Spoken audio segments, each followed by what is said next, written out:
தெலுங்கானா மாநிலம் செகந்திராபாத்தில் நேற்று நடந்த ஒரு அரசு விழாவில் கலந்துக்கிட்ட நம்ம பிரதமர் மோடி வந்து ஒரு 4 முக்கியமான கோரிக்கைகள் மக்கள்கிட்ட வச்சுருக்காரு. அது இம்பேக்ட் எங்கேருந்து அந்த கோரிக்கைகள் அவர் வைக்கிறதுக்கு வந்ததுன்னா ஈரான் போர் தான். அது இன்னும் ஒரு பெரிய தாக்கத்தை ஏற்படுத்திட்டு தான் இருக்குது. இன்னும் போர் ஒரு முடிவுக்கு வரல அப்படிங்கிறத நம்ம கண்கூட பார்க்க முடியுது. அந்த 4 முக்கிய கோரிக்கைகள் என்ன வச்சிருக்காரு, அதோட தாக்கங்கள் எப்படி இருக்கும், பெட்ரோல் டீசல் விலை உயருமா அப்படிங்கிற மாதிரி விஷயங்களை நம்ம இந்த வீடியோவில் பார்க்கலாம்.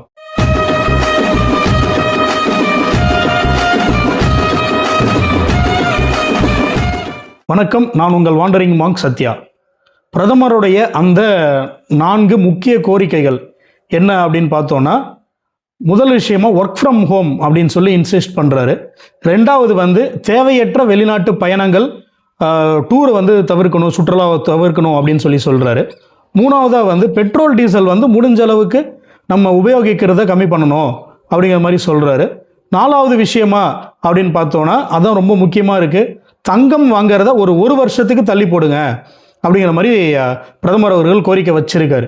இந்த ஒவ்வொரு விஷயத்தையும் இப்போ நம்ம பிரேக் பண்ணி பார்த்துருவோம். ஃபஸ்ட்டு வந்து ஒர்க் ஃப்ரம் ஹோம் அப்படின்னா நமக்கு இது புதுசு கிடையாது. நம்ம கோவிட் டைம்லேயே, கொரோனா டைமில் ஒரு 3 வருஷம் நம்ம இது பழகிட்டோம். இந்த ஒர்க் ஃப்ரம் ஹோம் அப்படிங்கிறதுக்கு நம்ம பழகிட்டோம். அதுக்கப்புறம் தான் வந்து கம்பெனிஸ் வந்து இந்த ஒர்க் ஃப்ரம் ஹோம் மூலயமா இவ்வளோ நம்ம வந்து சேமிக்க முடியுமா அப்படிங்கிறத கம்பெனிஸே வந்து உணர்ந்தாங்க.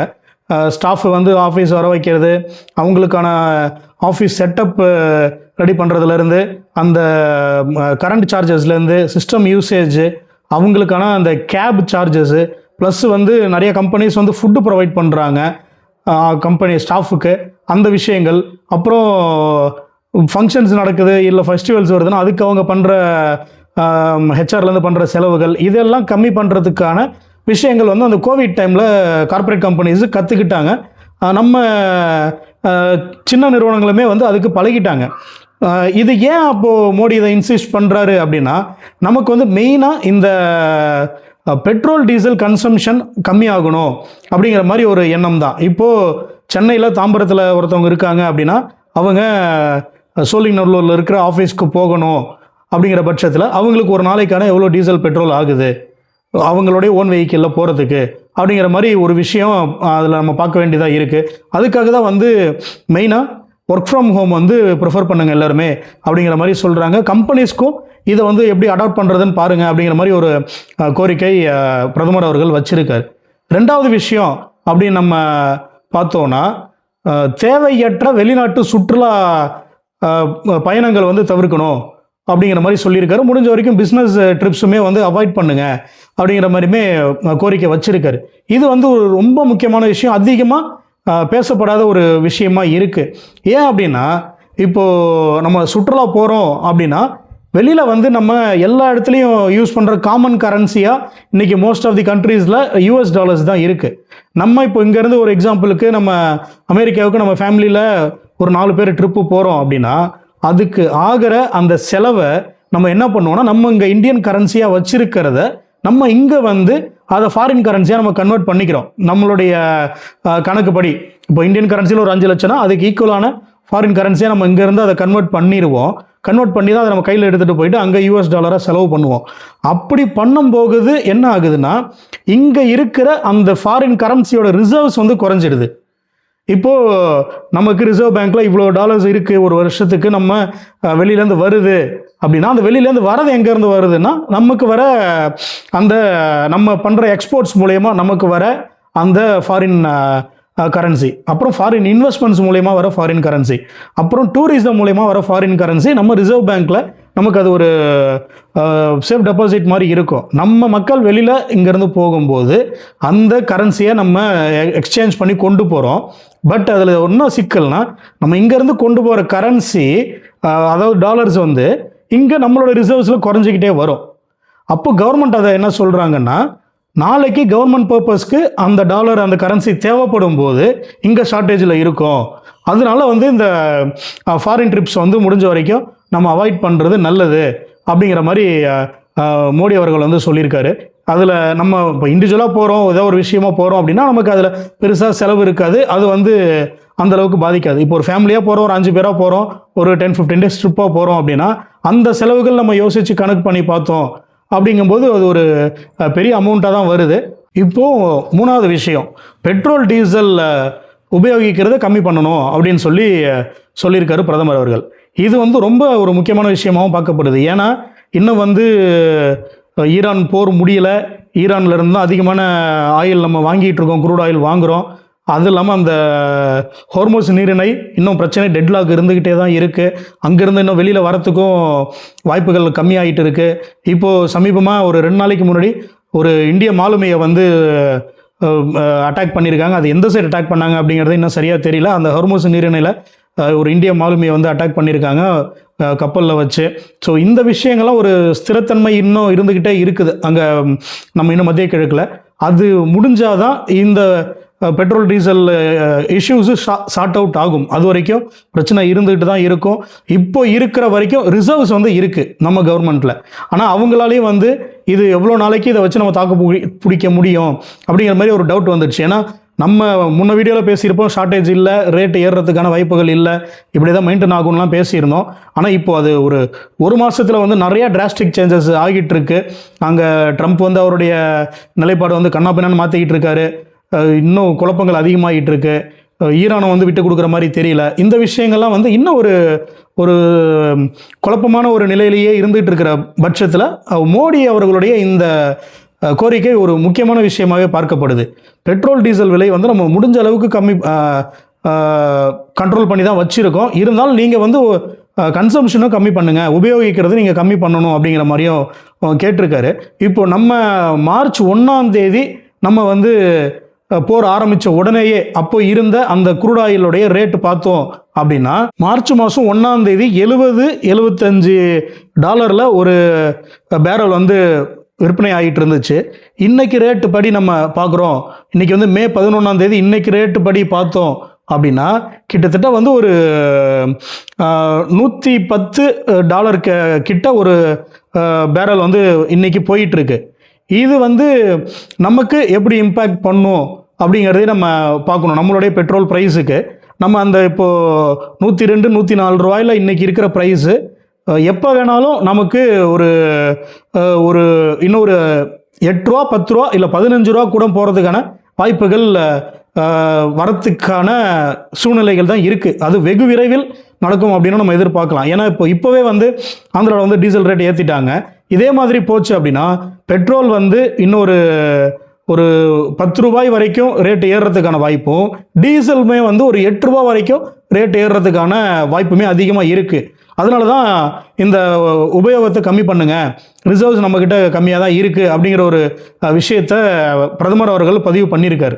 இப்போ 4ஆவதா விஷயம் நம்ம பார்க்குறோம் அப்படிங்கிறது, ஒரு வருஷத்துக்கு தங்கம் வாங்கிறத சேமிக்கிறத நம்ம வந்து கம்மி பண்ணணும் அப்படின்னு சொல்லி கேட்டிருக்காரு.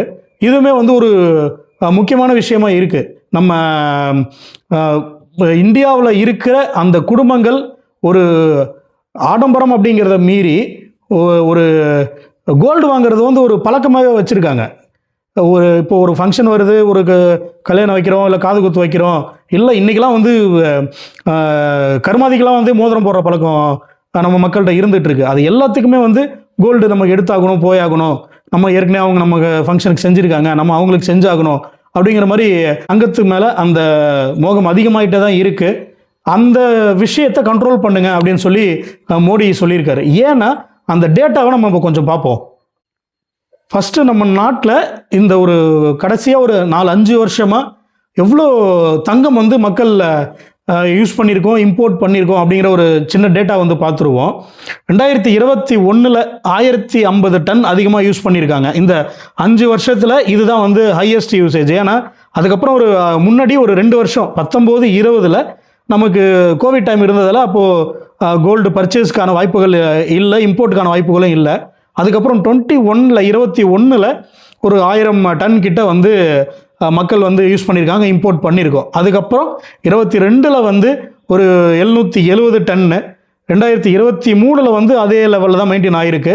2024 800 டன் அப்படிங்கிற மாதிரி இருக்குது. இப்போ இந்த 25-26 நம்ம பார்க்க போனோம்னா அந்த தங்கம் வாங்கிறது இல்லை இம்போர்ட் பண்ணுறதுங்கிறது ரொம்ப கம்மியாக இருக்குது. ஒரு 620 to 700 டன்னுக்குள்ளே தான் அந்த இம்போர்ட் இருந்திருக்கு. ஏன்னா தங்கம் விலை வந்து எதிர்பாராமல் இந்த போர்னால இல்லை அதுக்கு முன்னாடி வந்து உக்ரைன் ரஷ்யா போர்னால தங்கம் விலை ஏறிக்கிட்டே இருந்ததால் வியாபாரிகளால் தங்கமும் வாங்கவும் முடியல, மக்களால் அவ்வளோ விலை கொடுத்து அவங்களாலையும் வாங்க முடியல. ஸோ அந்த விஷயங்களால் தங்கம் இறக்குமதி வந்து கம்மி ஆயிடுச்சு. இன்னைக்கு நமக்கு தெரிஞ்சது ஒரு பவுன் வந்து தங்கம் எப்படியும் ஒரு 1,20,000 25,000க்கு ஒரு இருக்குது அப்படின்னு சொல்லி நம்ம பார்க்கலாம். ஆனால் வந்து தங்கம் எப்படி வாங்குறாங்க, அது வந்து எப்படி இறக்குமதி ஆகுது அப்படிங்கிற ஒரு சின்ன டேட்டாவும் நம்ம இப்போ பார்த்துருவோம்.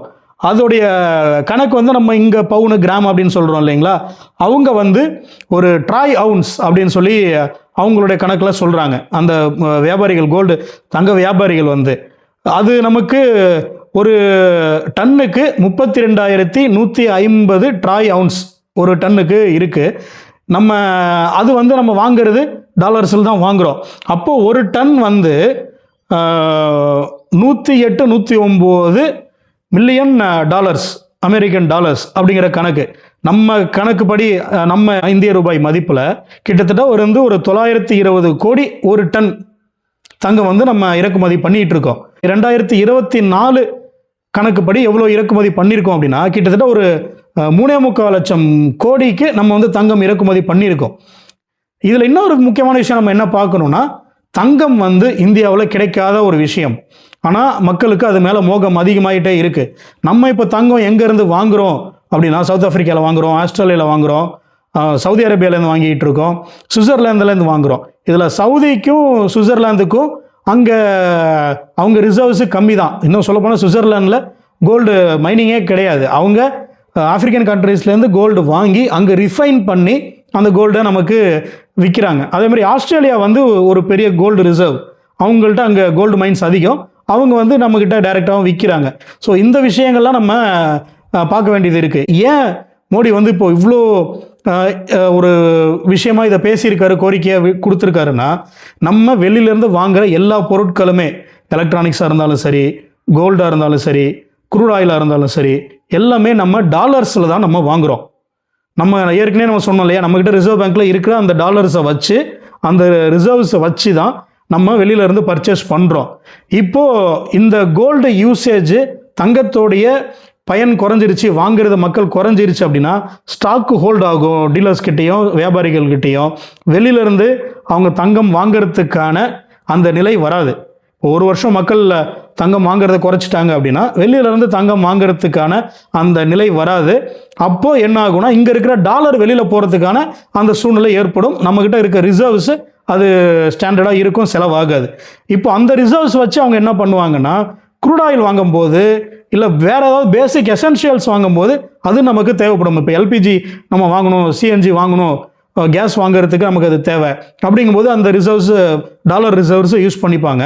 அதே மாதிரி நமக்கு இப்போது க்ரூட் ஆயில் வாங்கணும், பெட்ரோல் டீசலுக்கான அந்த பேஸ் ஆயில் வாங்கணும் அப்படிங்கும்போது இந்த டாலர்ஸை அவங்க யூஸ் பண்ணி அதை வாங்கிப்பாங்க. இதுதான் வந்து இப்போ நேற்று மோடி அவர்களுடைய அந்த 4 கோரிக்கையில் ஒரு முக்கிய சாராம்சம்.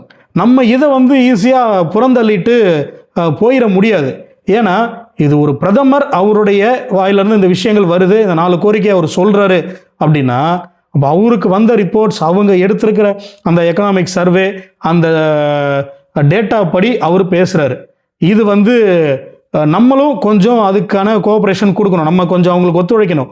இல்லைனா ஒரு அன்ஸ்டேபிள் எக்கனாமியை நோக்கி நம்மளும் தள்ளப்பட்டுரும் அப்படிங்கிற மாதிரி ஒரு பயம் இருக்குது. இப்போதைக்கு அத்தியாவசியமாக நம்ம இம்மிடியட்டாக பாதிக்கப்படுவோம் அப்படின்னா அந்த பெட்ரோல் டீசல் விலையில் நம்ம மிகவும் பாதிக்கப்படுவோம் அப்படிங்கிற மாதிரி தகவல்கள் வருது. அதுக்கும் நம்ம எல்லாம் தயாராகிப்போம். இது மாதிரி இன்னும் முக்கியமான பொலிட்டிக்கல் அப்டேட்ஸுக்கு, ஜியோ பொலிட்டிக்கல் அப்டேட்ஸுக்கும் உங்கள் வாண்டரிங் மாங்க் சத்யாவுடன் இணைந்திருங்கள். நன்றி.